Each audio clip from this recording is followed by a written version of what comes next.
Hi, Bob Jennings here, talking about non-deductible IRAs today. You know, this is a pretty easy discussion because I'm not much of a fan of these things.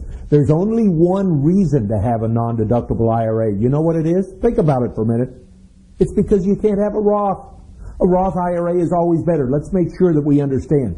With a non-deductible IRA, you're not allowed to deduct the money you put in. With a Roth IRA, you're not allowed to deduct the money you put in.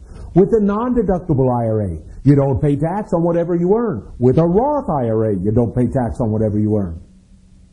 With a non-deductible IRA, when you take money out of the account, you don't pay tax on the withdrawal of your own contribution money, but you do pay tax on the withdrawal of earnings. With a Roth IRA, you don't pay tax on any of it. So a Roth IRA is always better. The problem is with a Roth IRA, not everybody qualifies, whereas nearly everyone qualifies for a non-deductible IRA. So there you go. To make sure we understand clearly, the money you put in is not deductible. You do not pay tax on the earnings while it's in the account.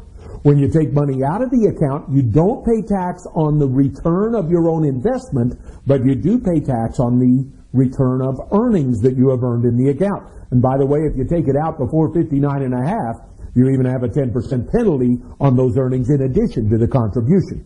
For the year 2009, you're allowed to put in up to $5,000. If you're over age 49 on December 31st of 2009, you get to put in an additional $1,000. You may put that money in for 2009 all the way up until April 15th of 2010.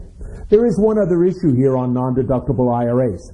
If you take money out of a non-deductible IRA and you also have a traditional IRA, IRS will cause some real problems for us because what they say is even though you're taking it out of the non-deductible, they treat it as if you're taking it out partially from the non-deductible, partially from the deductible, and you're going to have to pay some tax on it. Now, your tax professional can give you better advice on this, but let's summarize the non-deductible IRA. You may put for this year up to $5,000 in the account, and you get until April 15th of 2010 to do that. If you're over 49 on the last day of the year of 09, you can put an additional $1,000 in. The money you put in, you don't pay tax on it. The money that it earns, you don't pay tax on it. When you withdraw money from the account, the money that you withdraw that represents your original contributions is free, but the money that you withdraw that represents earnings is taxable, and if you take it out before 59 and a half, you will pay a 10% penalty on it. Well, that summarizes our non-deductible IRAs. Bob Jennings here. If you have further questions, please call us at the number at the bottom of your screen or visit our website. Thank you, everyone, for listening.